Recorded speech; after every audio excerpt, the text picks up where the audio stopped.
You are currently one conversation away from your life completely changing. For the majority of my life, I did not understand this. I was a very socially anxious kid, and this really closed me up. Even when I graduated high school, moved out to a big city, while I did make some friends with my coworkers, I was still in my little social bubble. It was really hard for me to push myself out and talk to new people until one day in October of 2020. I worked front desk at a gym, so I pretty much knew everyone that went there. And there was one guy that came in most days to do cardio, and his name was Remington. Was actually a YouTuber. I remember he had over 500,000 subscribers at the time compared to my 500 subscribers.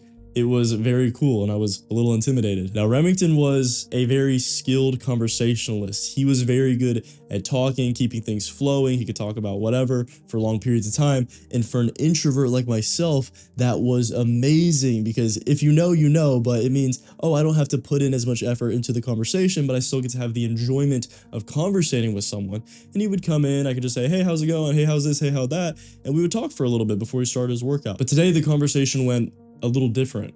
He actually started explaining to me how he was struggling to keep up with all the content he wanted to make, but he just didn't have enough hours in the day to do so. Now, as he was explaining this, there was instantly a voice in my head saying, well, you're a YouTuber, you know how to edit, you should say something, you should offer to help him. But at the same time, another voice in my head was saying, that's stupid, don't do that, you'll embarrass yourself. He's so much farther ahead of you, there's so many other people he could hire or have help him, you shouldn't say anything. So I sat there, I listened to him speak, until finally there was a pause, and I mustered up all of the courage, all of the boldness I had inside me to go, well, I'm a pretty good editor, I make videos. And right after I said that, his ears kind of perked up, he looked at me and said, oh really? Well, here's my number, send me some of your work, maybe we can do something. And that's a major tip for these conversations, by the way, to open yourself up to opportunities, is seek to help them, but be sincere. Because when people can sense that you are genuinely interested in what they have to say, when you genuinely want to help, they will open up to you immensely more than if they thought, oh, this guy just wants to use me, or oh, this guy doesn't really care. So I get his number, he goes, does his workout, I finish my shift, I go home, and I create a Google document. I've never made a resume for this in my life because up until this point, I've never edited for someone else. I've never worked for another creator before. So I had no experience in that realm. So I just put 2 of my favorite YouTube videos I made in a Google Doc. I wrote out a bunch of skills I was proficient in, like, oh, I'm good at Final Cut Pro and Photoshop and Premiere Pro. So I sent it off to him and waited and waited and waited. And then the doubts started entering my mind, like, oh, he's gonna watch these videos. He's gonna realize you don't know what you're talking about. You're not good enough, yada, da, da, da. But then finally, he replied and said, oh, your stuff's pretty good. How about I give you a video to edit for me and we'll see what happens. So the next day, I'm driving over to his house. I get there, and it's one of those houses where the moment you pull up and see it, you're like, this guy does pretty well. I knock on the door, we yap for a bit, and then he hands me the SD card, my test, and sends me on my way. But for the next 7 hours, I sat in my living room on my shitty, uncomfortable IKEA couch and edited. The next day, I Uber over to his house and I have the SD card, and it's time for him to review my video. I still remember sitting to his left, watching his face for any little expressions as he's watching the video, little laughs, smiles, frowns, until finally he watched the whole thing. He turned to me and said, this is exactly what I was looking for. And then for the next couple weeks, I was helping him make more videos. I was editing more of his videos. But one of the videos we filmed during that couple week span was a collaboration between him and 2 other YouTubers, Sush and James English. Remember those names for later. But then suddenly, after all these videos, he stopped reaching out to me. A couple days passed, a couple more, and then finally we text each other and he says, he's just not looking to hire anyone full time right now, and he's gonna go back to doing everything himself. And I was just like, damn, my opportunity to leave my current job working front desk at the gym, there it goes. My opportunity to do the thing I love most, which is making content and helping people make content, there it goes. All right, shit. But then I got a message from James, the other fitness creator that Remington collaborated with and I met, and who he saw me work with Remington, and he says, hey, could you help me with a couple YouTube videos here and there? And at first it seemed like it was just gonna be a little part-time thing. We were talking back and forth until one day he messaged me, hey, would you like to be my full-time editor? And I was like, oh, yes, please. Nah, I played it cool. And before I knew it, I was in a phone call with him and More Plates, More Dates, the massive YouTuber, the guy that owns Gorilla Mind, if you know what that supplement company is. And we signed a verbal contract, and I was a full-time editor for James. And I was able to put in my 2 weeks and quit my job at the gym.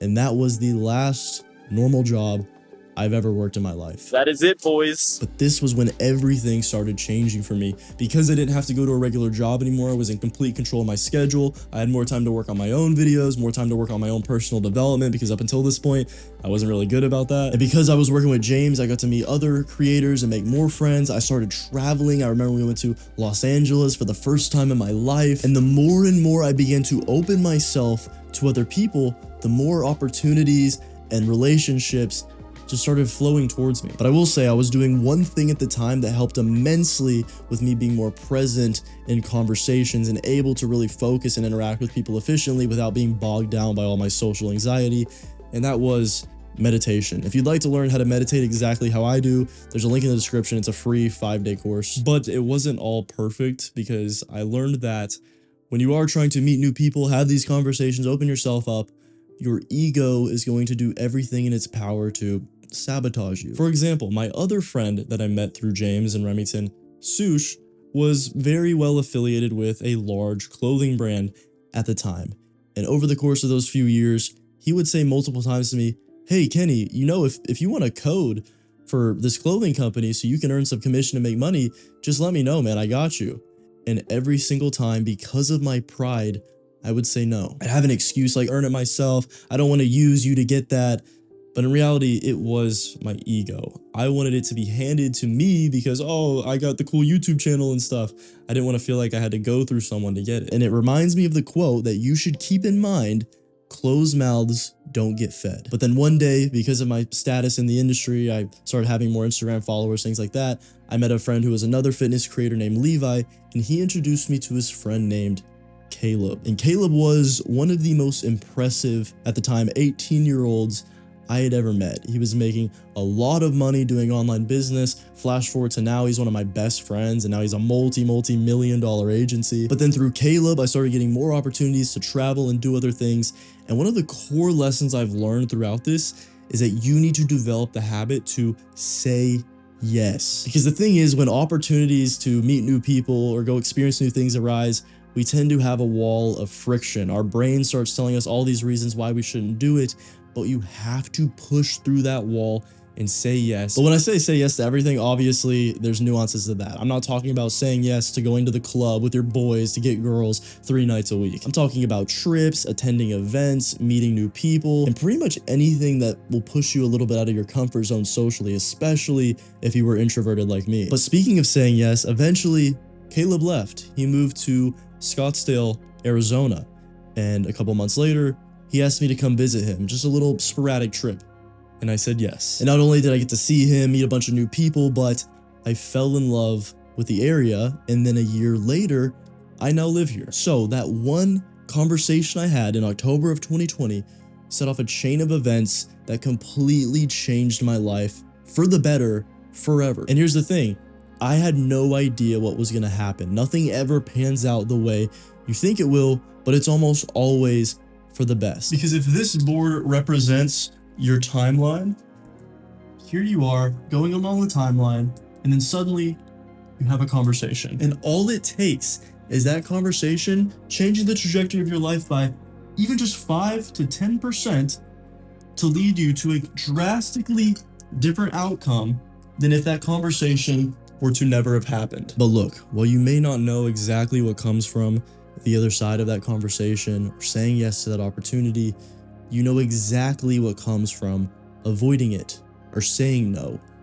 Absolutely nothing, because you are closing the door on all of the potential, everything that could have been, all of the opportunities on the other side, because it felt a little uncomfortable. Because the more people you meet, the more conversations you have, the more things you say yes to, the more opportunities you will have to get put on the path to a better life. And that could be better relationships, higher status, more money, more experiences, but probably a combination of everything. Because if you are a little more introverted or a little more socially anxious, it may not be your fault. That may have happened before you were even fully conscious, before your brain was fully developed, and that's okay. But it is now your responsibility to push through it. And obviously there is one skill that is going to drastically impact the quality of the conversations you have and the more opportunities that get presented to you, and that is confidence. So if you click the video on the screen right now, I explain how to become effortlessly and authentically confident in any situation, because it is your new default level that we've raised. Thank you for watching. Hope you learned something. Hope you're inspired. Bye-bye.